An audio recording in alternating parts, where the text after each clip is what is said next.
Okay, welcome back to the shop, three-wheel car lovers. This is the two-stroke turbo channel where we work on all kinds of odd cars. Today's highlight is a Reliant Robin. I'm not sure of the year, 74, I think.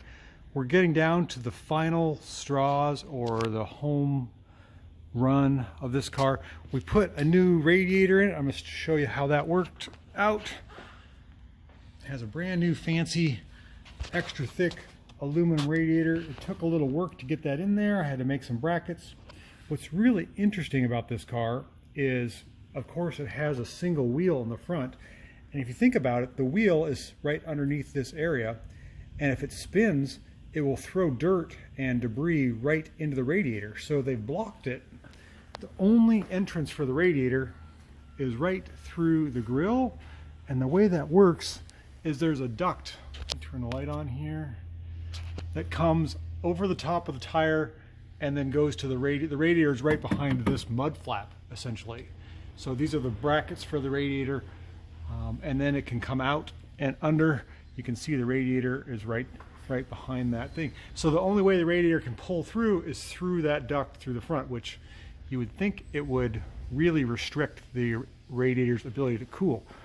So we got that in. The next thing up is to replace the wheel bearing on the front. I'm having issues with the brake on the back. I'll show you what I mean. So if I get in here and I press the brake, let's see. I'm going to press the brake pedal. The brake pedal is really stiff, and then it gives way. And what's happening is there's a wheel cylinder that's sticking. And see, now the brake pedal's got a bunch of play to it. Let's go to the other side of the car. So we're going over to the passenger side of the car, and if you look at the brake here on this side, you'll see the piston for the wheel cylinder is completely out. If I grab that, it's not retracting. It's new. There we go. It's getting better. It should be retracted like that. I just heard the pedal snap back inside the car. So we've got new shoes and we've got new wheel cylinders, but I think this car has sat around so long, this wheel cylinder is seized. I have to keep doing that to exercise this, or really I should probably take it apart and clean it up. I think it's got a rust ring in there.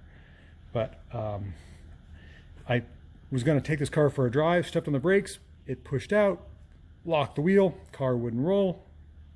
Not a good situation to be in. So I've been going back and forth, pushing the pedal, and then forcing the cylinder back in, hoping I can exercise it to where I can push it out and it'll go back in, push it out, it'll do it on its own. We're getting there. It was really, really stuck. So we got to work on that, and we may replace the front wheel cylinder too if it needs it. Now that's what's going on right now on this beautiful Reliant Robin. Can't wait to get this thing back out on the road. Let's keep working on it. We're almost there. We're almost to the finish line. For the life of me, I never understood why somebody would put a Class 5 hitch with trailer brakes on their Reliant Robin, but whatever, each to their own. We are working on the brakes on this car. I cannot get this wheel cylinder to free up like I'd like. I've removed the lower shoe, and now I'm going to remove, oh boy, I can tell what's going on already. You can see the corrosion in there. Oh, look at that. Even though it looks really good, it is not good. Why does it not come on? There we go. So I bet you the piston inside there is just really, really rusted. So I've got my drain pan here on a little step ladder. I'm going to pop this piston out and we're going to clean up this. I think I'm going to have to wire wheel that piston and figure out why it's seizing up. What's happening is inside the car, when you press on the pedal sticks to the floor because it can't retract. It's causing a weird thing. You can't have that. We got to fix this. So I got to turn the camera off while I get my tools ready. Okay, so we just popped the piston out, and as I thought, it's pretty corroded. I'm going to polish the inside of the bore of the wheel cylinder. It wasn't leaking, which is strange. So the seal must be still good, but it's just, I don't know if you can focus in on that, really, really rusted. So we got to get this working good.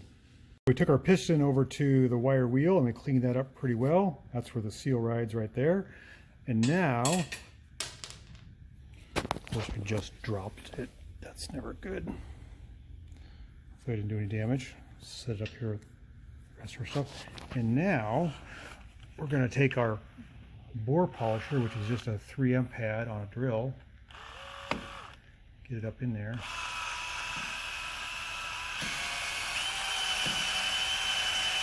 Kind of give that a quick little polish. That should be all it needs. Oh, it looks good in there. See that? Okay. Now we got to put it back together. All right, so we've been working on our Reliant Robin for a while. We got the brakes working great on this particular wheel cylinder that was seized. Got the brakes adjusted, got them bled. We still have an issue. And the issue is the pedal doesn't return like it should. Go underneath here. This is your pedals. You can see how high the clutch pedal is. The brake pedal should be back up like this. And it's a wooden feeling. It doesn't have good response. I'm pretty sure the master cylinder is not retreating like it should. So we've got stop power, but the brake lights will stay on all the time since the switch is right there. We got to get that fixed. So I've got a repair for that, and that is a brand new Wilwood master cylinder, and not just the master cylinder, but the adjustable clevis. So this will allow me to adjust the free play on the pedal. So this is going in next, and then we'll have to rebleed. And I think while we're doing that, we're going to take the front wheel apart and see if the wheel cylinder is stuck there too. So that's going to be on the next video.